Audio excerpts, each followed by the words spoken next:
disclaimer here, this is the first time we've done this, but the name and voice of the innocent lady you're about to hear had to be disguised for security purposes. This is a person who is currently in the process of leaving Islam, is facing real danger, and we do ask that you listen to this entire interview in its totality to understand the context and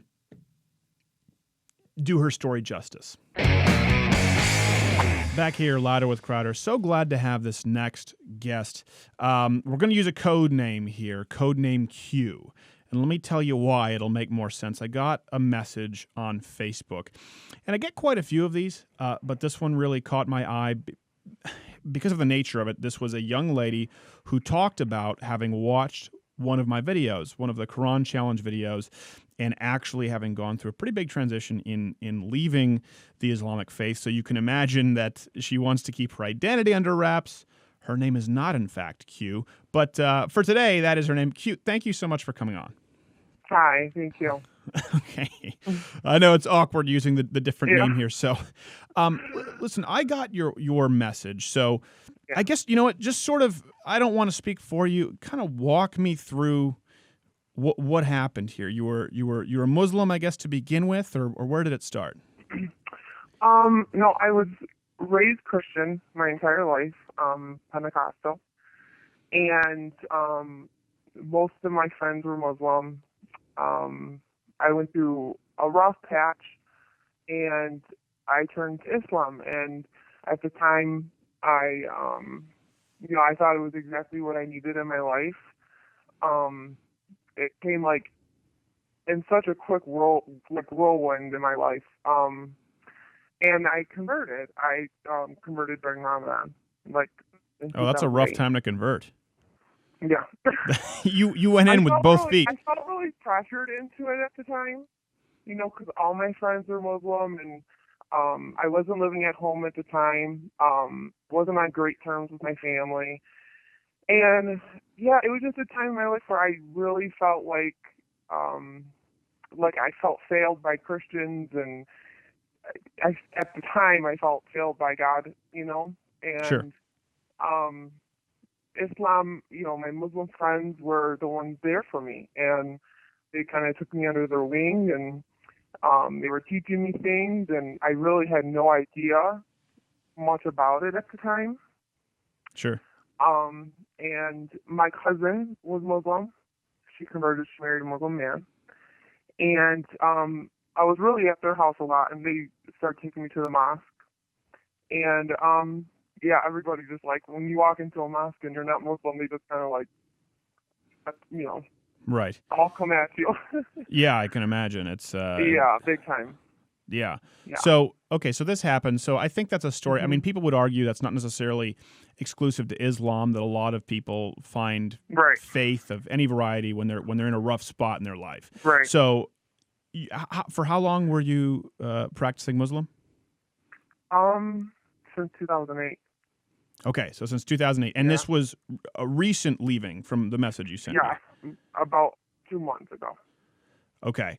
So now, not to sound self-aggrandizing, you mentioned that a big part of it was in watching one of my videos that you learned some things you hadn't known, and it sort of caused you to explore it a little more? Right. Well, through my years, I've seen a lot of things in Islam that are horrible things. I mean, I've heard, I've witnessed terrible things from Muslims, and it stems from Islam. It's not like you can say, oh, well, anybody's bad, but no, horrible things through Islam.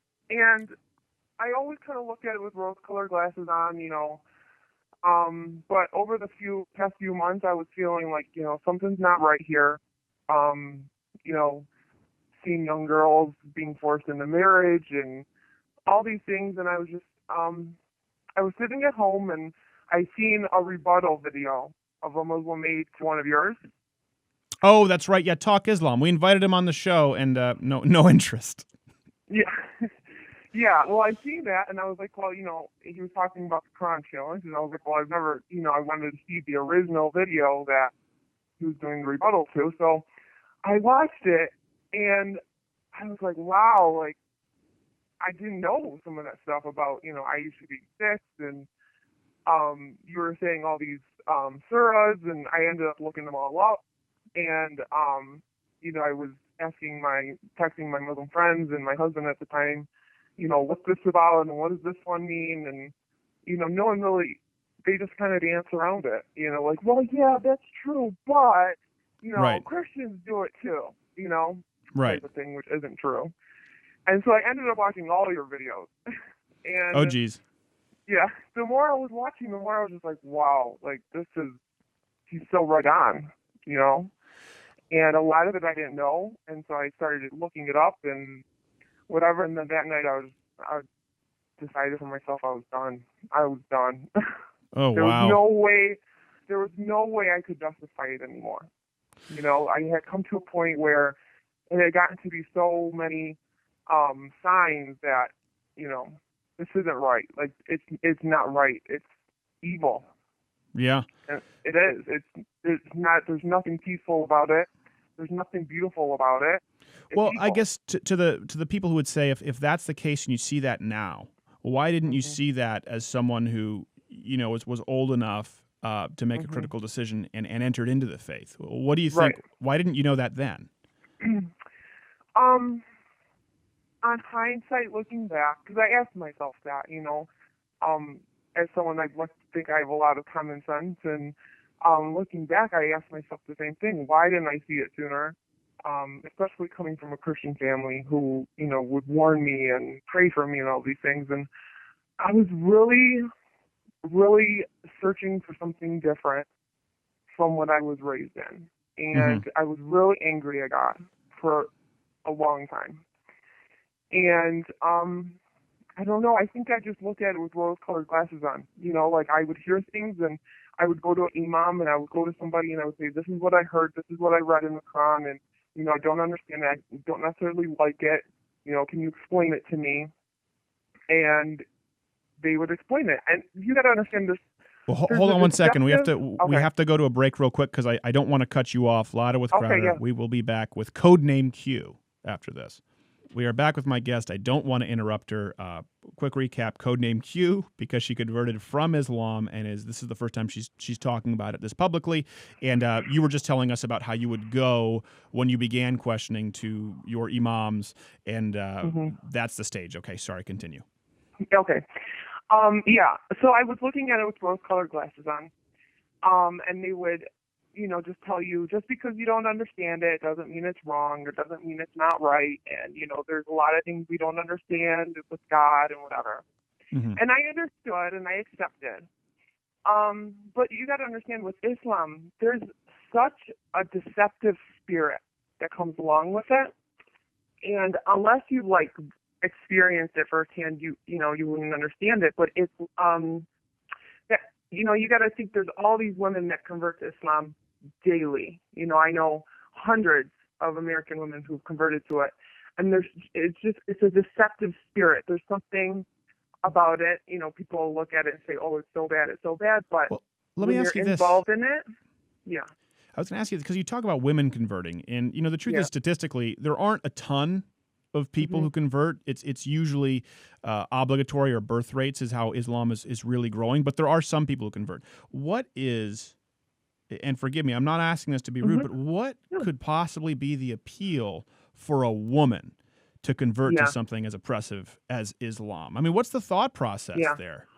Okay, I get that a lot. And the thing about it is, most of the time when a girl converts, it's for a man. Most of the time, they meet a Muslim man who sweeps them off their feet, and they fall in love, and they make you feel protected, and they make you feel special, and they tell you all the time, we believe that heaven, Jannah, lies beneath the woman's feet, and you get to heaven through the woman, and I can't explain it. There's this attraction to it where they're protective and they care, and Do you think maybe it's also sort of because, listen, let's be honest, that's been lost in modern society. A lot of men are just sort of, there's a lot of objectification, and you feel like, oh, they're more gentlemanly. Would that be fair? Exactly. Like chivalry isn't dead with them. They Sure. they treat you like you're a queen on top of the world. They treat you so amazing at first. Right. And then usually you'll hear, like, once you marry the man and start having kids with the man, it changes. It does. Sure. It doesn't stay that way. That's how they get you. and then once you're in it, then you realize, most people realize, some don't, but you realize that it's kind of not what you signed up for. I know hundreds of girls who converted, and then they thought it was the love of their life, and then they end up getting beat up every day. And, I was married, and I wasn't allowed to work. I wasn't allowed to have friends. Every time I got a friend, he'd find something wrong with the friend. I couldn't go anywhere. Barely he could even go to a restaurant. You're saying essentially because you're a lot of people, the TV maker. Well, a lot of people would say, and I can understand where they're coming. They would say, well, that you're talking to a woman who left because of a bad husband, and so she's using it to tarnish all of Islam. That's an exception. That's not the rule. That this isn't particularly common. It was just your case. Oh no, it's very common. Is it? Really, really common, and that's the dangerous thing about Islam. And I really feel like that's how Islam is going to start really making its way in this country. People don't realize how many girls convert daily, and how many girls, like that. I think that's how they're going to get through this country, is they convert the girls, they have tons of children with the girls, and then they raise those kids Muslim. I know hundreds, and it happens every day, and it's not uncommon. Now, how do you know really hundreds? Not. That seems like a very big number. Is it because you've sort of been plugged into a network of? Yeah. Well, yeah, through mosques and through in the Arab community, it's a very tight knit community. Almost everybody knows everybody. Okay. Especially with the women. If you go into Dearborn or Hamtramck, New York, those are very high Arab communities. Yeah. Everybody knows everybody. All the women know each other. All the women talk. Like, I know women. I talk to women who live overseas who have never been here. It's a really tight knit community. Okay. Oh, that makes sense. Everybody knows everybody. Yeah, that makes. I mean, that makes sense. In Montreal, we have that definitely with the Lebanese community. Right. You always have, especially sort of these multicultural enclaves. Yeah. Okay, so I'm sorry. I'm just trying. It is fascinating to me, and I want our listeners to get I want them to get the full scope of your experience and what it's like. And I know what they're going to say. You just have to be prepared when this. No, I know. I get it too. Okay. Well, and you've read the comments. If you've no doubt seen the videos, and listen, we've been targeted not only for acts of violence, by Muslims, but of course censorship on YouTube, with downvotes and trying to get rid of advertisers. So let me ask you this, because a lot of people will say, and I don't think it's necessarily wrong, they'll criticize me, even Christians are saying, you'll never convert anyone with something like the Quran challenge. Well, let me give you sort of my logic, and you can tell me if this is what happened with you. My logic is, I'm not creating that video for the guy who creates the Talk Islam rebuttal. I'm not creating that video for your husband, where there is no chance of me converting him. But I feel as though when you have people who are manipulators, who are proactively lying to their constituency, and I think you see that a lot with Talk Islam. If I can make an example of them, and yes, be a little bit biting, yes, be a little bit vicious, it allows me not to reach them, but to reach people like you who can see them be exposed. That's my logic. That's right on. Yeah. Okay. That was exactly it. And and that's essentially why I wrote you, is because I figured, I'm sure you get a lot of hate mail from Muslims. Yes, I do. Lot. Yours was actually literally sandwiched in between anti-Semitic emails, even though I'm not Jewish, from Muslims. Yeah, and I figured, I'm sure for someone like you who does videos like you do, I'm sure it's nice once in a while to hear that you reached somebody that, you affected somebody in a positive way through it, instead of all the hate mail. and you did. And I was very manipulated by these people for years. Crazy. Yeah. And I really just needed that push. I was in another state. I had no family, no friends. I was alone with my husband and my 3 kids. All I had was his family, and I knew something wasn't right, and I felt it in my heart. And I had been thinking about it for a while, and I just needed that extra push to let me know, you're doing the right thing. This is not right. This is not a good religion. This is not Right. something I want to raise my daughters in. It's not something I want to be a part of forever. And that's essentially what it was, because the things you talked about, I didn't necessarily know. So once I was more informed and had the right questions to ask, that was it for me. That was what I needed. And God uses people in different ways, and I personally feel like He used your videos to kind of give me the push I needed. Well, thank you. That's very kind of you. I certainly won't go out Yeah. and say, I am a tool of God. I'm a guy who put on a wig and a unibrow. But I appreciate. Well, let me ask you this. So timeline here. You say you started asking questions. You separated from your husband. Did the separation occur because of the questions that started coming, or was it before that? Well, here's the thing is, when I decided, I didn't tell anybody. And, being in another state, having no family, no friends, nowhere to really turn except his family. They don't take kindly to people who convert and then convert back. They don't take kindly to that. And I was really worried about a lot of backlash and from them. And I was worried about my kids, because legally he could stop me from leaving the state. And so I called my family. I explained to them that I wanted to leave. I wanted to get out, but I was scared.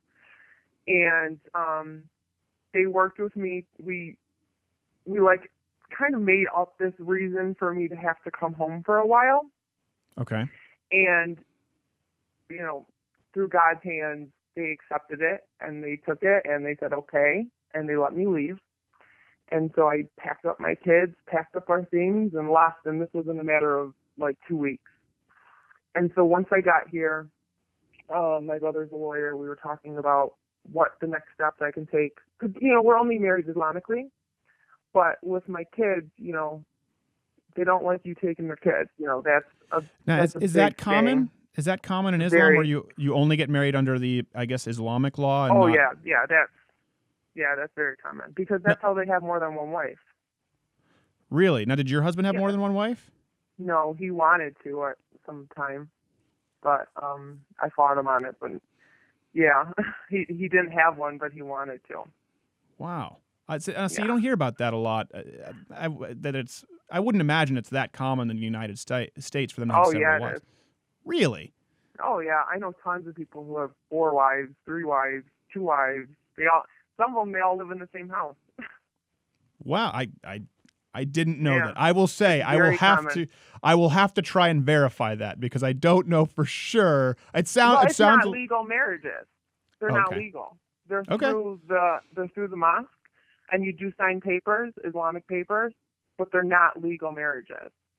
But to them, they are. To them, their marriage is through God. So to them, we were married, married, even though we weren't married on paper. Wow. Yeah, that is fascinating. Pretty common. And, in Islam, you can't get legally married unless you get Islamically married first. And Islamic marriage is so easy. To just divorce from it, you just say divorce 3 times and you're done. No, come on. That you actually say divorce 3 times? You say divorce, and they're back, and you're divorced. Are you pulling my leg here? Is this? I swear to you. And to get Islamically married, you're making it sound like the horror film. You say Candyman in the mirror 3 times, and that guy with the Burger King Kids Club haircut appears. Yeah, and to get Islamically married, the woman doesn't even have to be present. As long as she has a man there on her behalf, she doesn't have to be there. And when we got Islamically married, I didn't have to be there. It doesn't even involve me. You don't even say anything. What about divorce, though? What if you wanted a divorce and he didn't want to divorce? Then he doesn't have to give it to me. So you can't say divorce just 3 times? No, only the man can. Okay. Now, did you know this when you were marrying him? Yeah, I did. I was very, very I was a fool. I was a fool. I ask myself that all the time. What was I doing? Like, I look back on it now, like, God, I was so dumb. No, I I was don't think so so. dumb. I really don't think so. And that's not why I asked those questions. I asked the questions Yeah, because, listen, I can't really know this. I can know on paper what the Quran right, says. I can know right, Muhammad, but learning these experiences, right. um, I mean, that's incredible. I'd love to keep you on for another segment here because there's so much to Yeah. get into. So, Codename Q, Islamic convert. Be back after this. We are back. We were talking Islamic divorce. Our guest, codename Q, has converted from Islam. Um, it's fast. It's honestly, it's one of those things where it sounds like something that I need to question, and I'll be honest, I'll have to go online afterward and search these Hmm. things and say, okay, how accurate is this? Because I know that the audience is going to say this is just anti-Islamic rhetoric. I mean, or Osama Siblani. We just did a piece on him out there in Dearborn, Michigan, who said that Pam Geller Hmm. was worse than ISIS for drawing Muhammad. And when I said that's absurd, they accused me of being Islamophobic. So it seems like calling anyone, including terrorists, out on their actions is now Islamophobia. Anyways, that was my own little diatribe. My apologies. Let's get back to you. You're much more Yeah. interesting. So, so this divorce happens. So you Hmm. find a reason to get out of state and get to Yeah. your family. Yeah. So And let now me. that I'm here, Yeah. I've been here for a month. And I was advised by lawyers to not do it yet, to not tell him and his family yet that I'm done, because I have to establish residency. If I don't establish residency in the state, which is 6 months, then he can take me to court and they can force me to move back, especially since I moved out technically on false pretenses. And with How can they having three force you to small move back? children, legally, I was a resident there. My kids were born there. We were together there, and I left. And if you don't, in like he can legally go to the court and say, I didn't know she was leaving for good. I didn't want my kids to leave, and they can force me to move back.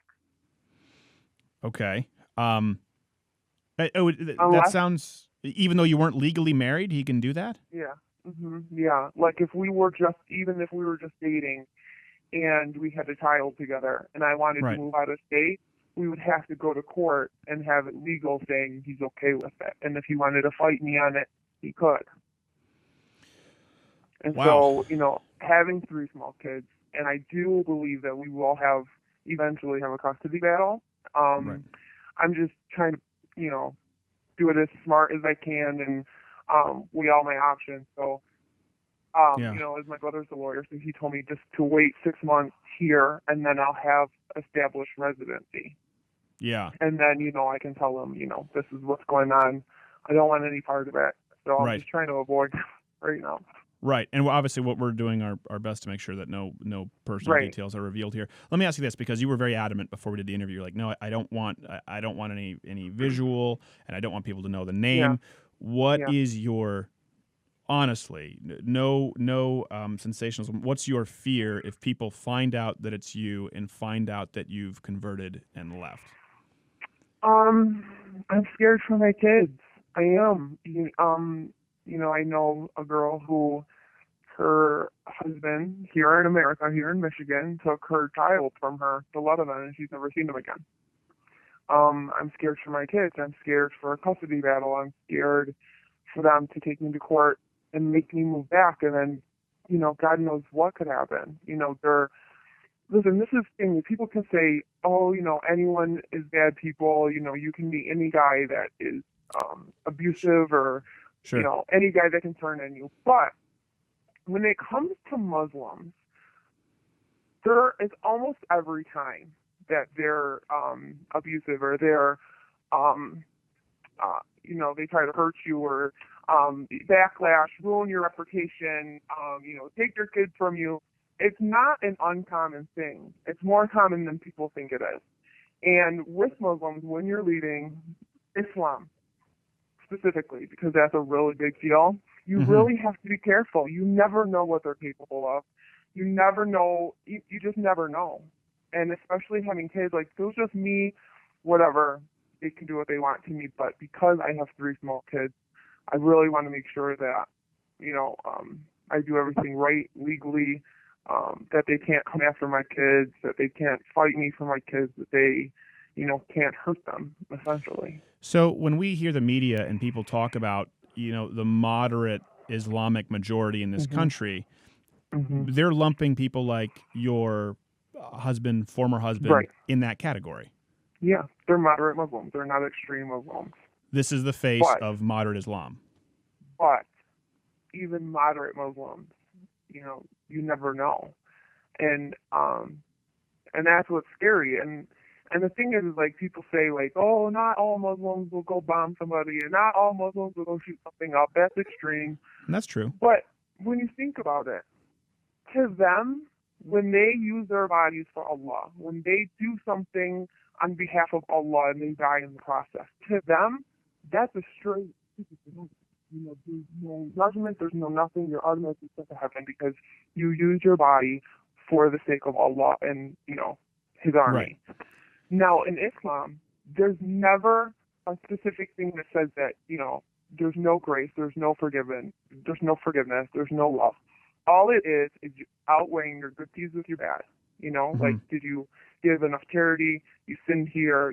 They just, to them, God weighs out your deeds with your bad. And would your conversion be considered one of the worst deeds to them? Leaving Islam? Yeah, that's as bad. Hellbound. That's, yeah. Right. So when you think about that, there's no guarantee of heaven. But if you use your body for Allah, or you fight for the sake of Allah or Muhammad or Islam, that's a straight shot to heaven. Now, if you really think about that, that's scary. Right. That, and their mindset, that if they do this, they're going right to heaven. Well, let me ask you what this. they've done in their life. Let me ask you this, because I want to kind of stay on your personal story. So while you talk about that, and you'll have theologians, they'll debate that on either side, and both sides have valid points. But in your case, while you were married, okay, so you're Muslim, you're married to a Muslim husband. Yeah.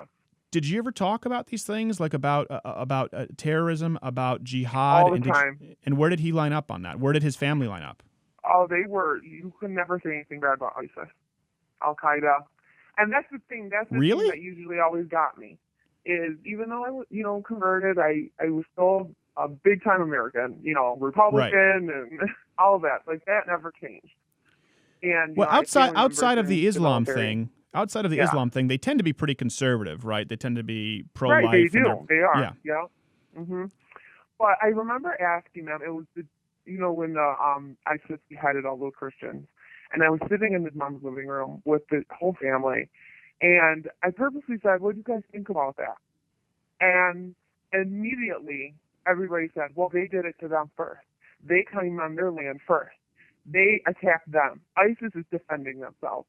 They are just defending against America, and they come in their countries and kill the civilians and the children, and they're defending themselves. Don't they have a right to do that? And I was like, really? Like, you're seriously sitting here defending ISIS to me? And they were like, well, no, we think what they do is wrong, but they're defending themselves. Everybody can't hate them, and this, and that. And I was sitting there like, wow, really? Like, they just beheaded all these Christians, and you don't see anything wrong with that. And that's most Muslims. And I even have Muslim neighbors who, if you ask them, they'll say, well, America's just trying to take their oil, and America came in their country first, and America is killing their people, and they have a right to defend themselves. Well, I tell you what, and I hope you're ready for it, Q. There's going to be backlash to this, and people are just going to say that you're Islamophobic and you're lying. But I will tell you this. I can't verify what you said if that's true, because I would imagine when polled, most of them would do an about face and Eddie Haskell it, and you look great, Mrs. Cleaver, and then turn around and say something else. But I will say this. I watched 9/11 happen when I was in Canada, and there were Muslims who were not unhappy with it. I watched that happen. And most people don't believe me when I say that. They don't believe me. They think I'm just saying. So I watched that happen, and a lot of these people, they hated Israel and the Jews, hated it. This is where I was raised. Again, it was multiculturalism. It wasn't the United States. So, I mean, I was actually banned from college for doing some bits about Muslims at a multicultural fair, which are nowhere near as extreme as the videos that I've done now. So that's what shaped my view as an outsider. Yeah. So it's interesting to hear that this shaped your view as an insider. Um, it's almost like I don't know where we're gonna have you back on the program because I want to hear your progress, and if you do run into some hiccups, I'm sure there are a lot of people out there who would love to help you. Right. I do have kind of one question for you. So you're Mm-hmm. obviously very afraid to discuss your conversion right now for fear of safety of your children and the reasons you mentioned. When you left Christianity for Islam, or you left, what you were raised Yeah. with, did you have that same fear? No, not at all. I mean, I was worried about my family being mad at me, but no, Okay. not at all. And that's the thing with Islam is, looking back on it and having been a part of both religions. And don't get me wrong, I love, Muslim people. There's some really great ones out there. And, 90% of my friends are Muslims. I'm just saying, from my point of view, you never know what they're capable of because it's hardwired into them from their religion, to carry out these acts that are unthinkable to us, but to them they're not that big of a deal. Right. And with Christianity, you get the sense of love and forgiveness and grace. When you walk into a church, you feel it immediately. And it's different with Islam when you do the Muslim prayers and when you go into a mosque. There's no sense of God's presence. There's no sense of love. There's not that warm fuzzy feeling you get, when you're in a church or, it's just non-existent. Well, and even religion. to atheists who are listening here, it is important for them because they're going to say the warm fuzzy feeling. Well, even if you don't believe in God, the warm fuzzy feeling you could explain away as the atmosphere because of the people in the congregation. Right. They're giving you the warm fuzzy feeling. So either way, you're describing two different tenors Two there. different auras of the religion. Sure. I can imagine. Yeah. I can. Well, geez. Well, listen. We will keep you in our prayers. We'll definitely. Okay, thank you. Will you come back on the program and give us an update? Okay. Yeah. Oh, great. We absolutely want you to. And if we need to put a distortion on your voice here, so you sound like one of those 2020 Macaulay Culkin and the Talk Boy, we'll do it. But thank you so much, Q, for coming on. And okay, thank you. Fascinating stuff. Louder with Crowder. Will be more after this break. Wow. Well, there you go. The least funny interview we've ever done on here, but it's important. So we please ask that you go to louderwithcrowder.com, check out the sources and ways to help with women in a situation similar to Q. Also, subscribe by clicking my face. Doesn't cost anything, or watch this video next to me. These videos and this message can only get out if you keep supporting it. Good news is that just means watching and clicking.